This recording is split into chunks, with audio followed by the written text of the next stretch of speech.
This is the beginning of our rational functions unit, and I'm gonna split the rational functions unit up into some smaller individual videos, not necessarily because the unit is harder, it's just that it's a longer process from beginning to end to graph a rational function than what you're accustomed to. And so we're gonna break it up into smaller bite-sized pieces. So what I wanna make sure that you have is that you've already printed out your vocab sheet for the unit, and we're gonna add to the vocab sheet in every video, and then we're gonna add to our examples in every video, okay? Today we're just gonna start with the basics. Discontinuities. The discontinuities of a graph are where if you were to trace a graph, you'd actually have to pick up your pencil to keep going to get to another piece of the graph. There was a discontinuity here, a jump. Something made it discontinuous. There was a break in the graph. Those discontinuities have a lot of different names. We can call it a lot of different things. And I'll refer to it in different ways throughout the unit, but it will be one of the following ways. A discontinuity. It is a restriction on the domain.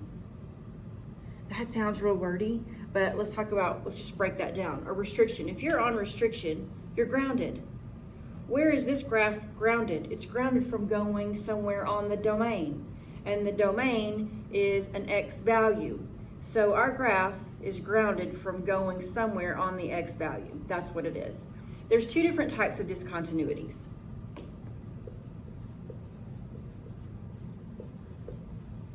Removable, and we'll get more into detail on that on another video, and non-removable.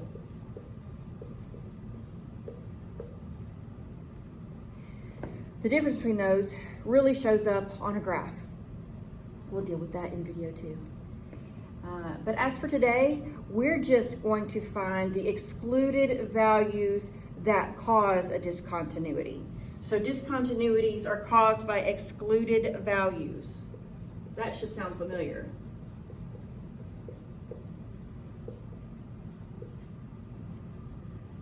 How do I find an excluded value? Because that's really what you guys care about. How do I do this? In order to find the discontinuity, oh, that doesn't work. In order to find a discontinuity,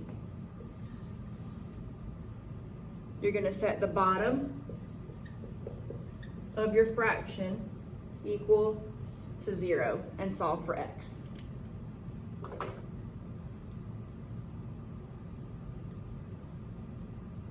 What I want us to practice in this unit, or in this video, is not just setting the bottom equal to 0 and solving. We're going to go ahead and practice reducing our expressions. So the first example, make sure you've got this written down. 4x cubed plus 24x squared over 6x cubed plus 26x squared minus 60x.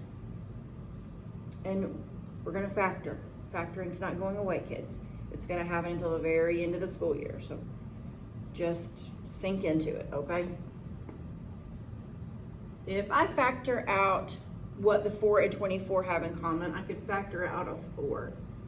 And if I factor out what the x cubed and the x squared have in common, I'd factor out an x squared. And then what I have left would be x plus 6.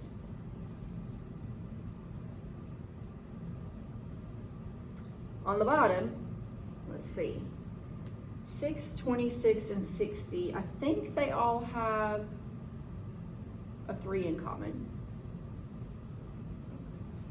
and an x in common. And I'm left with a 2x squared plus, 3 can't come out of 26, can it? No, Mr. Ard was wrong. Pull out a 2. Pull out a 2, you've got a 3x squared plus 13x minus 30. Right here, we still have to factor this. You can just slide and divide here.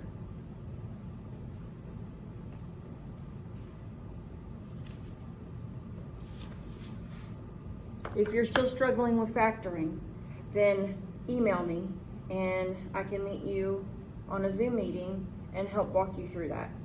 But you're gonna do slide and divide, just don't forget to divide that back out.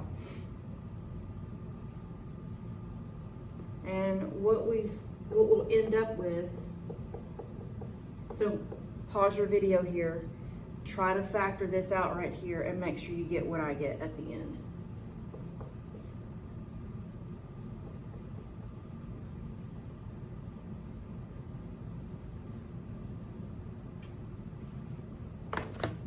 So I get 2x times x plus 6 times 3x minus 5. That's our fully factored form.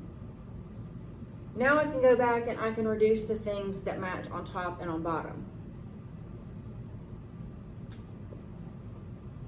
The 4 and the 2 can reduce to just 2 on top. The x squared over x.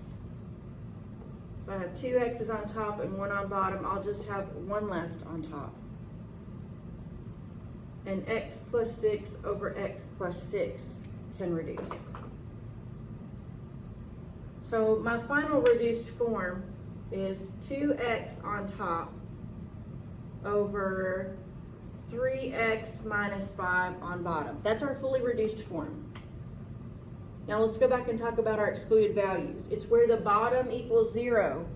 So each one of these terms I have to set equal to 0 to find my excluded terms.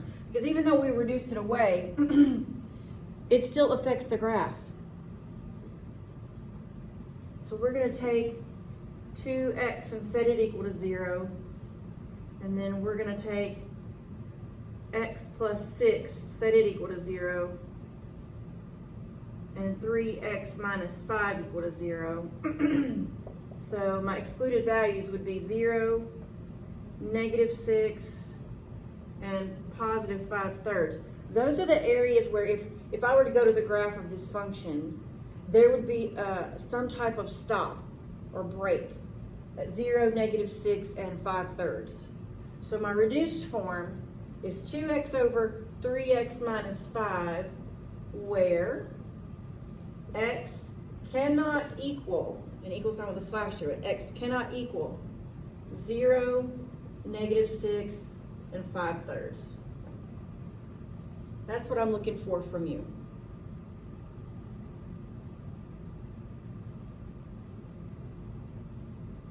So let's try our next example. 4a cubed minus 26a squared minus 140a over 3a squared minus 33a plus 30. I'm going to pull a 2 and an a out of the top.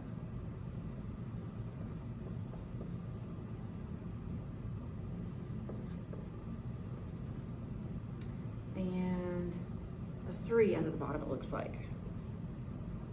Yeah.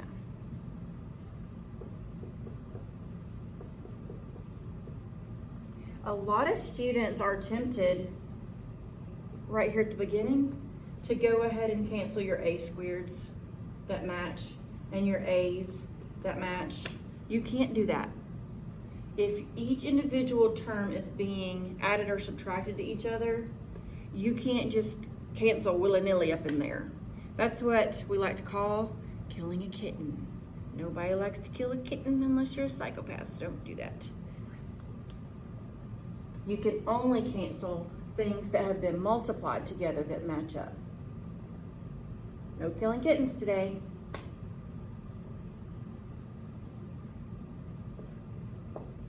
We're going to factor this, and we're going to use slide and divide. So pause the video here, make sure that you can factor and get to where I am. If not, please email me. Do not suffer in silence at home if you're a distance learner. Email me. We will make a meeting. I will help you through the factoring.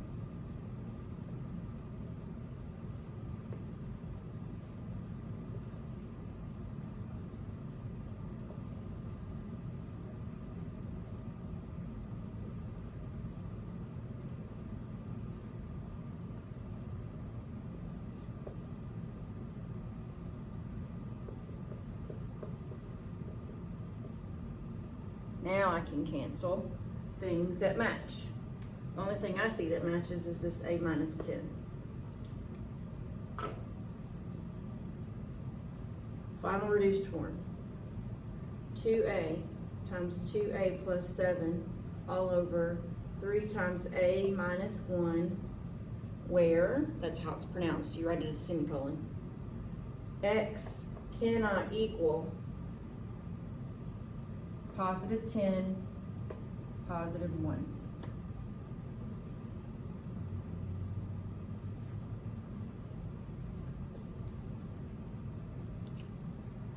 If you have any questions, let me know. And you should now be able to do your simplifying rational expressions worksheet.